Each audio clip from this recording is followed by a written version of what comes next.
जब मैं बिहार आता हूं तो मुझे ऐसा लगता है जैसे मैं घर आया हूं। और ये मैं कहने के लिए नहीं कहता। जिसका जन्म यहां हुआ हो, जिसके जीवन के 20 साल और वो अवस्था जब व्यक्ति समाज को, दुनिया को, देश को जानने और समझने का प्रयास करता है, ऐसे समय पर जो यादें रहती हैं वो यादें कभी भूलती नहीं है। और मैं भी उन यादों को संजोकर जब भी बिहार की धरती पर आता हूं तो मुझे अपना बचपन याद आ जाता है। ये जयप्रकाश नारायण की धरती, ये राजेंद्र प्रसाद की धरती। मैं इसलिए कह रहा हूं क्योंकि मैंने राजेंद्र प्रसाद जी की अंत्येष्टि भी देखी और जयप्रकाश नारायण का आंदोलन भी अपनी आंखों से देखा है, उसका चश्मदीद गवाह है।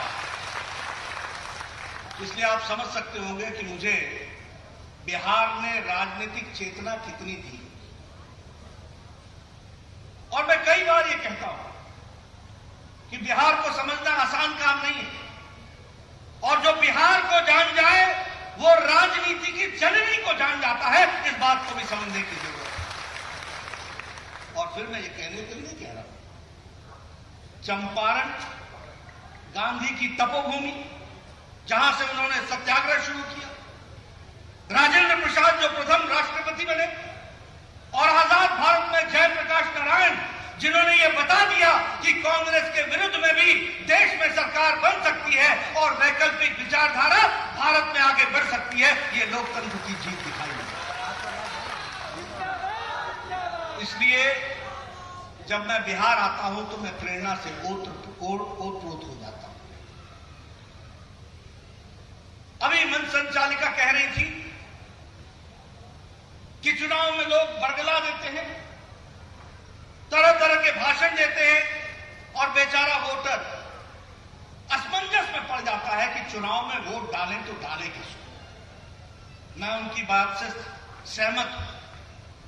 चुनाव में नारे दिए जाते हैं, चुनाव में बड़ी बड़ी बातें की जाती हैं और वोटर कई बार इन सारी चीजों में अपने आप को भूल जाता है, या कई बार वो बरगला जाता है, या कई बार वो इन पशोपेश में पड़ जाता है कि वो वोट डाले तो डाले किसको। मैं हमेशा एक सिद्धांत बताता हूं सबको कि कभी भी वोट किसी को इस आधार पर मत डालो कि वो आगे क्या करेगा।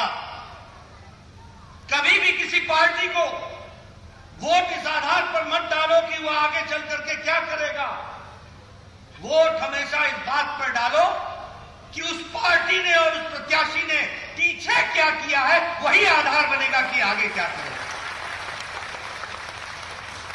और मैं यहां पर मोदी जी ने राजनीति की संस्कृति बदल डाली। 2014 के पहले चुनाव होते थे तो हम क्या तय करते थे, अच्छा फलाना कॉन्स्टिट्यूएंसी, अच्छा कितना यादव बा, अच्छा कितना पिछड़ा बा, अब कितना आगरा बा, ये करते थे कि नहीं करते थे। जात के आधार पर, मजहब के आधार पर वोट बैंक की राजनीति, ये देश की संस्कृति बनी हुई थी। मोदी जी के आने के बाद देश ने एक नया उछाल लिया, देश ने एक नया सपना देखा और भारत को महान बनाते हुए आगे दुनिया में खड़ा करने का काम नरेंद्र मोदी जी के नेतृत्व में हुआ। और वहीं बिहार भी पीछे नहीं रहा। मोदी जी के नेतृत्व में अगर देश आगे बढ़ा तो नीतीश कुमार का हाथ पकड़ करके, नीतीश कुमार को साथ लेकर के बिहार को भी आगे बढ़ाने का काम किया। तो एनडीए की सरकार ने किया है, इसको हमको ध्यान रखना चाहिए। और मैं ये कहने के लिए नहीं कह रहा, भाषण के लिए नहीं कह रहा। 1,25,000 करोड़ रुपए मोदी जी ने घोषणा की थी 2015 में, की थी कि नहीं की थी, की थी कि नहीं की थी। उसका रिपोर्ट कार्ड लेके आया हूं और आपको बताना चाहता हूं कि 1,25,000 करोड़ रुपए तो बिहार में खर्च किए ही किए। उसके अलावा मोदी जी ने पिछले 5 साल में 40,000 करोड़ रुपए और बिहार को दिया है। इस बात को समझना चाहिए। 3,000 करोड़ से ज्यादा फार्मर्स के, किसानों के वेलफेयर के लिए दिया गया। शिक्षा पर 1,000 करोड़ रुपए दिया गया। स्वास्थ्य पर 600 करोड़ रुपए दिए गए और इस 600 मंत्री था, एक नया all India institute of medical sciences 1200 crore रुपए का और 5000 करोड़ रुपए पटना में दुनिया का सबसे बड़ा अस्पताल बनाने के लिए 5500 बिस्तरों के लिए पैसा दिया गया। इस बात को समझना चाहिए। मित्रों, मेरा जन्म पटना मेडिकल कॉलेज में और मैं संजय जी को बताता था कि मैं चाहता हूं कि स्वास्थ्य मंत्री के रूप में मैं यहां पर सुपर स्पेशलिटी ब्लॉक खोलूं और मैंने स्वास्थ्य मंत्री के तरफ से मोदी जी के आशीर्वाद से 250 करोड़ रुपए दिए। लेकिन नीतीश कुमार जी ने एक बड़ा सपना देखा और कहा कि एक बड़ा अस्पताल बनना चाहिए। मैंने मोदी जी को ये बात बताई। मोदी जी ने कहा पीछे मत हटना, दुनिया का सबसे बड़ा अस्पताल पटना में बना करके दिखाओ और 5500 करोड़ रुपए का अस्पताल बनने का उसका काम शुरू। सड़कों पर लगभग 13,000 करोड़ रुपए, हाईवे पर 54,000 करोड़, एयरपोर्ट पर 27,000 करोड़, पेट्रोलियम की लाइन बनाने के लिए 21,000 करोड़ रुपए और इसके ऊपर से 40,000 करोड़ रुपए और दिए गए। ये बिहार के विकास की कहानी है। मित्रों, आपको याद होगा कि प्रधानमंत्री जी पिछले साल दिसंबर महीने में आए थे और उन्होंने रेलवे की स्कीम में 2,720 करोड़ रुपए दिए थे। और वो किस लिए दिए थे? मुजफ्फरपुर में सीतामढ़ी सेक्शन में इलेक्ट्रिफिकेशन के लिए, कटिहार में न्यू जलपाईगुड़ी तक 505 करोड़ रुपए थे, समस्तीपुर से खगड़िया के लिए 95 करोड़ रुपए थे, समस्तीपुर से दरभंगा और जयनगर के लिए 135 करोड़ रुपए थे और कमिश्नरिंग ऑफ बरौनी के लिए लोको शेड के लिए 130 करोड़ रुपए थे। ये मैं आपको इसलिए सुना रहा हूं कि मोदी जी ने संस्कृति बदल दी है। मैं लेखा जोखा लेके आया हूं, एक एक पैसा गिना सकता हूं जो मोदी जी ने बिहार की धरती पर खर्च किया है, उसको ध्यान में रखना चाहिए। अर्बन डेवलपमेंट के लिए, आपके बक्सर वाटर सप्लाई के लिए 32 करोड़ रुपए, पटना में सीवरेज प्लांट के लिए 152 करोड़ रुपए, स्कीम पर स्कीम। उसी तरीके से मत्स्य योजना के लिए 1200 करोड़ रुपए, उसी तरीके से फिश प्रोडक्शन के लिए 2 करोड़ रुपए, उसी तरीके से फ्रूट बैंक के लिए 5 करोड़ रुपए। हर तरीके से विकास को आगे बढ़ाने के लिए प्रधानमंत्री जी ने काम किया है। इस बात को हमको ध्यान में रखना चाहिए और बिहार की धरती पर। इसलिए हम क्या करेंगे ये नहीं कहने आया हूं मैं, हमने जो किया है वो आपको बताने आया हूं। ये हमारा रिकॉर्ड है, इसको हमको ध्यान में रखना चाहिए। आप सोच सकते हैं उत्तर प्रदेश इतना बड़ा प्रदेश, उसको एक all India institute of medical sciences और बिहार को 2 मेडिकल कॉलेजेस, 2 मेडिकल साइंसेज। मैं स्वास्थ्य मंत्री था। आजाद भारत में, याद रखना, बिहार में आजाद भारत में 40 साल में बिहार की सरकार एक मेडिकल कॉलेज खोल था उसके पास, और वो भी अंग्रेजों के जमाने का, पटना का मेडिकल कॉलेज, जिसको Prince of Wales Medical College कहते हैं। उसके बाद 3 मेडिकल कॉलेज खुले, वो प्राइवेट इलाके में खुले। एक पाटलिपुत्रा मेडिकल कॉलेज, एक धनबाद मेडिकल कॉलेज और एक और दरभंगा मेडिकल कॉलेज। ये 3, और ये भी बाद में सरकार ने टेक ओवर की। और जब मोदी जी प्रधानमंत्री बने और मुझे स्वास्थ्य मंत्री बनने का मौका मिला तो 6 साल में 11 मेडिकल कॉलेज खोले हैं और आज 14 मेडिकल कॉलेज बिहार के पास है। ये विकास की कहानी है। 11 मेडिकल कॉलेज में काम चल रहा है, इसको भी हमको ध्यान में रखना चाहिए। मित्रों, आप देखो, क्या ये सच नहीं है कि कोरोना का संक्रमण आया, लोग संक्रमण से डरे, लॉकडाउन लग गया, लोगों के भोजन की व्यवस्था करनी थी। क्या यह सच्चाई नहीं है कि प्रधानमंत्री मोदी जी ने प्रधानमंत्री गरीब कल्याण पैकेज के तहत 80 करोड़ की जनता को मार्च महीने से लेकर छठ और दिवाली तक 5 किलो चावल या 5 किलो गेहूं और 1 किलो दाल देने का वायदा पूरा किया कि नहीं किया? गांव में मिल रहा है अनाज कि नहीं मिल रहा है? मिल रहा है कि नहीं मिल रहा है अनाज? जनधन खाता, जब मोदी जी ने कहा गरीब मित्रों खाता खोलो, जनधन का खाता, तो यही कांग्रेस पार्टी, यही आरजेडी के लोग मजाक उड़ाते थे। मोदी जी लगी उन्होंने खाता खुलवाया, मोदी जी खाता खुलवा रहे हैं, बोलते थे कि नहीं बोलते? यही जनधन का खाता कोरोना के संक्रमण में, लॉकडाउन में 20 करोड़ बहनों को 500 रुपए 3 महीने 1,500 रुपए डीबीटी से ट्रांसफर करके उनके खाते में पहुंचा दिया। यह जनधन योजना की ताकत थी, इसको हमको समझना चाहिए।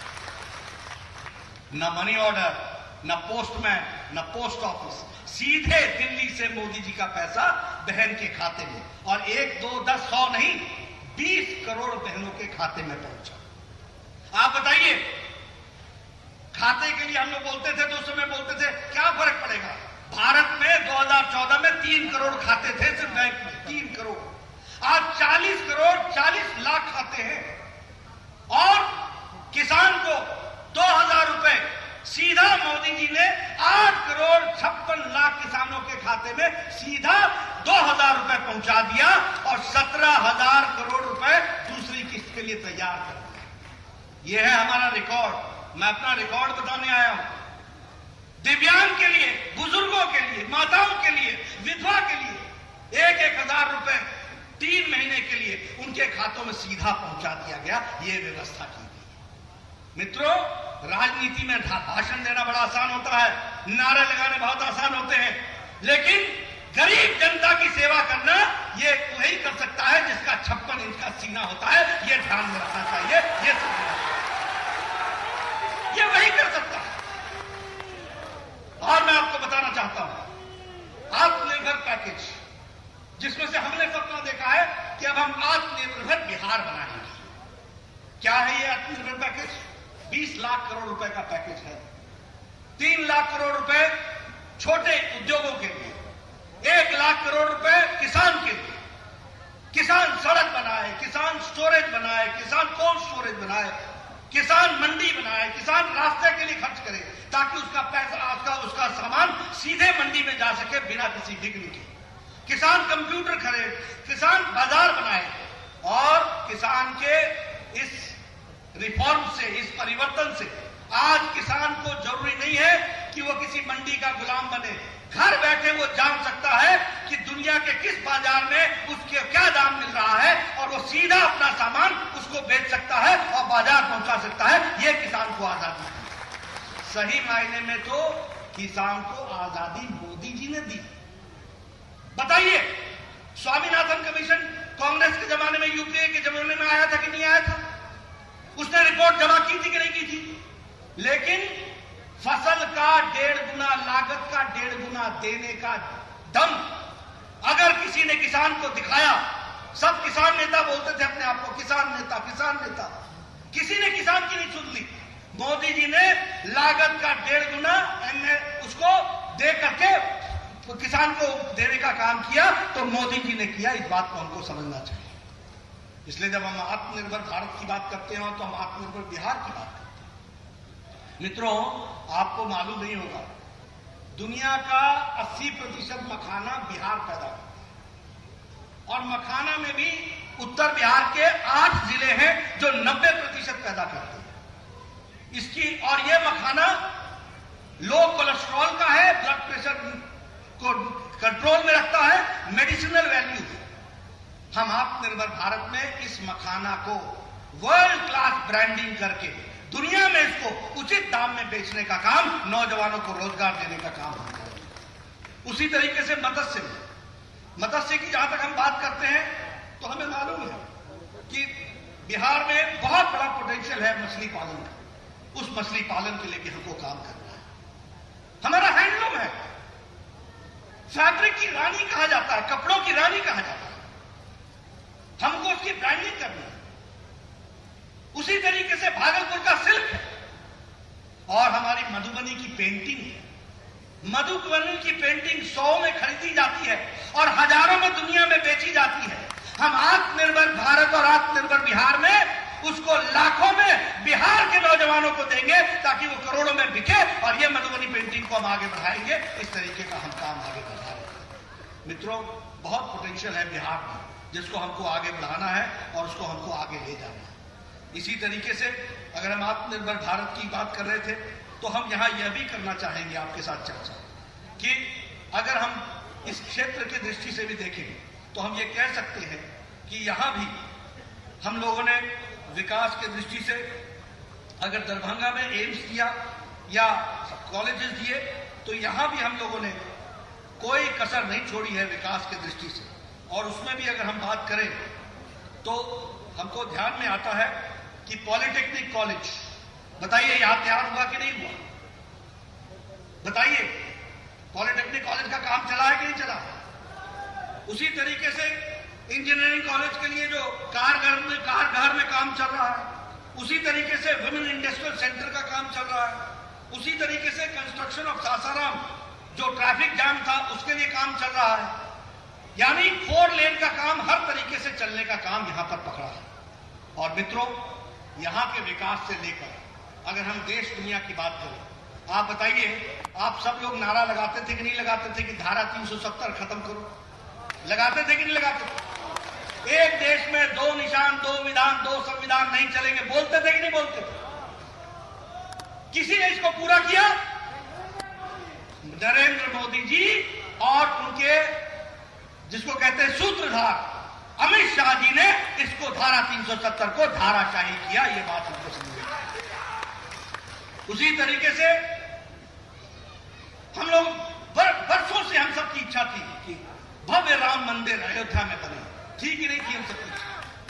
कांग्रेस पार्टी इसको लटकाना, भटकाना, अटकाना ये करती थी कि नहीं करती थी? कपिल सिब्बल ने सुप्रीम कोर्ट में कहा था कि नहीं कहा था कि इसको अभी लटकाओ, ये बन जाएगा मंदिर तो भाजपा को फायदा होगा? कहा था कि नहीं कहा था?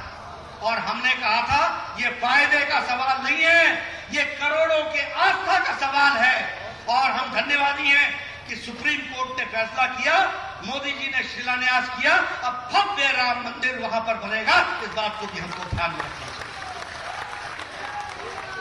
ट्रिपल तलाक, जब हम ट्रिपल तलाक की बात करते हैं तो कई लोगों को लगता होगा कि हम इसमें कोई राजनीति कर रहे हैं।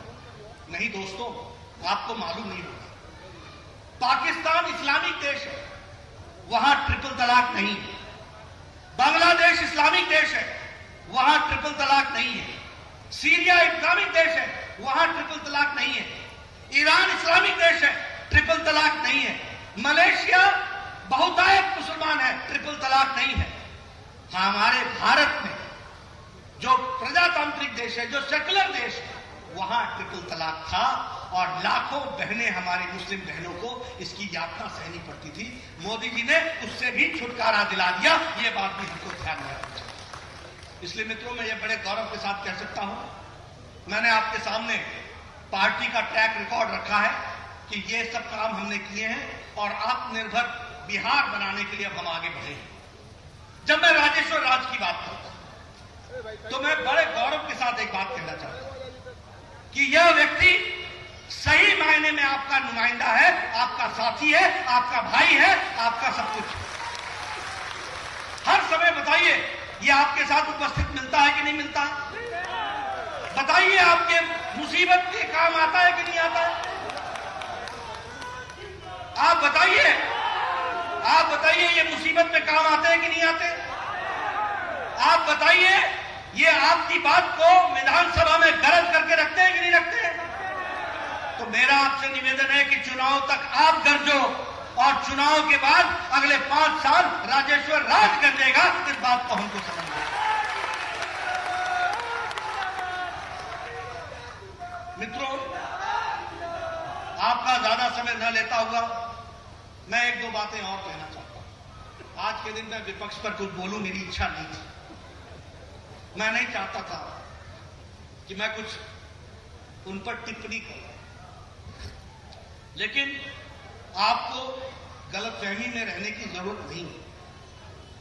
आजकल जो आरजेडी वाले नया नक्शा लेकर के आए हैं और आजकल वो विकास की बात करने लगे हैं, उनको धन्यवाद देना चाहिए कि मोदी जी ने उनको भी विकास समझा दिया। उनको भी समझ में आ गया कि विकास बिहार की आकांक्षा। लेकिन ये याद रखना, ये वही दल है जिसने आज का जो डीजीपी है उसको गोली चलाने वाला शहाबुद्दीन, ये तब तक बचा रहा जब तक लालू राज रहा। जब नीतीश आया तब शहाबुद्दीन जेल के पीछे गया, ये याद रखना। एक दलित, मैं 2-3 उदाहरण देना चाहता हूं। एक दलित गोपालगंज का डीएम था, कृष्णैया उसका नाम था। उसको गाड़ी से निकाल करके किसने जान से जान ली थी। और ये किसका राज था? ये लालू राज था। याद रखो, अगर उजाले की इज्जत करनी है तो अंधेरे की कठिनाई को याद रखना चाहिए। अगर विकास देखना है तो ऐसे विकास के दुश्मनों को भी पहचानना जरूरी होता है। मैं बिहार में मेरा बचपन गुजरा, मैं भी संजय जायसवाल जी के साथ डाक बंगला चौराहा से गुजर रहा था। मुझे वो भी दिन याद है जब डाक बंगला चौराहा में लालू राज में 7 बजे के बाद कोई खड़ा नहीं हो पाता था। मैं सही बोल रहा हूं कि नहीं बोल रहा हूं? मैं ठीक बोल रहा हूं कि नहीं बोल रहा हूं? इसलिए याद रखना, मैं निकला, मैंने कहा यहां डी लाल एंड सन्स होता था, कहां गया? बोला चला गया। आगे एक मेफेयर होता था, मैंने कहा वो मेफेयर कहां गया? बोला चला गया। मैंने कहा यहां बहुत बड़ा बाजार होता था, बोला बंद हो गया। मैंने कहा क्यों बंद हो गया? बोला क्योंकि लालू राज था, सब छोड़ के चले गए औने पौने दाम। ये था बिहार, ये था बिहार जहां 24% बिजली थी। आज बिहार 100% बिजली है, इस बात को समझना चाहिए। आपका बजट 24,000 करोड़ रुपए था, आज 2,20,000 करोड़ रुपए का बजट है। यह बिहार का विकास है। आपका विकास सर उस समय क्या था और अब क्या था? इसलिए मित्रों, मैं एक ही बात कहना चाहता हूं कि आप अगर, और बिहार को मैं बिहार के बारे में क्या क्या बात करूं, आपको शायद पता नहीं होगा। दो साल पहले भारत का डिफेंस सेक्रेटरी कौन था? बिहार का था। कंट्रोलर एंड ऑडिटर जनरल कौन था? बिहार का था। 1 साल पहले हेल्थ का सेक्रेटरी भारत का कौन था? बिहार का था। आज आईबी का चीफ कौन है? बिहार का। सीआईएसएफ का चीफ कौन है? बिहार का। बीएसएफ का चीफ कौन है? बिहार का। और ये सब बिहार के लोग तब निकले जब जयप्रकाश नारायण का आंदोलन चल रहा था। यानी आंदोलन में भी नेतृत्व किया और पढ़ाई में भी नेतृत्व करके आज देश संभाला हुआ है, इस बात को समझना चाहिए। इसलिए बिहार की ताकत को पहचानो दोस्तों। मेरे तो सब साथी हैं, मुझे सब मिलते हैं, क्योंकि कोई मेरे से 1 साल सीनियर था या कोई 1 साल जूनियर था। हम सब कॉलेज में एक साथ पढ़े, लेकिन इस बिहार ने पैदा किया। और आज शिक्षा के मामले में लालू राज में सब बिहार छोड़ करके दिल्ली चले गए। क्यों चले गए? क्योंकि बिहार की शिक्षा, अब मैं कहना नहीं चाहता, चरवाहा विश्वविद्यालय, अरे चरवाहा विश्वविद्यालय बोलते बोलते तो बिहार को चरागाह बना दिया। और बिहार को चरागाह बना करके चारा घोटाला क्यों डाला? और वो चारा घोटाला जो आजकल रांची में बैठे हुए, समझ में आया ना आपको? मैं इसलिए आपको बोलना चाहता हूं कि हाथी के दांत दिखाने के और है, खाने के और है, ये याद रखना। इसलिए मैं आपको बताने आया हूं, समय आ गया है। मोदी जी भारत को आगे ले जा रहे हैं, नीतीश जी बिहार को आगे ले जाएंगे। दोनों, मोदी जी नीतीश कुमार का हाथ पकड़ करके आप लोगों का साथ लेकर के बिहार को बदलेंगे और आगे बढ़ाएंगे, इस बात का आपको विश्वास दिलाते हैं। लेकिन हमको भी अपनी जिम्मेवारी निभानी पड़ेगी, और हमको अपनी जिम्मेवारी इस तरीके से निभानी पड़ेगी कि आने वाले चुनाव में हमारे राजेश्वर राज सिर्फ आपके राज नहीं है, ये हमारे भी राज है। इनको हमको भी राज तिलक लगाना है, इनको भी हमको आगे लाना है। और ये काम आप कर सकते हैं, क्योंकि मेरा वोट यहां नहीं है, मेरा समर्थन आपके साथ है। आप अपना वोट डालिए, कीमती वोट डालिए, और हेल्थ प्रोटोकॉल को निभाते हुए, दूरियां बना रख करके और हेल्थ के चीजों को संभाल करके करते हुए, अपने स्वास्थ्य की रक्षा करते हुए इस चुनाव में भाग लीजिए। यही मैं निवेदन करने आया हूं। आपने मेरी बात सुनी, आपका बहुत बहुत धन्यवाद।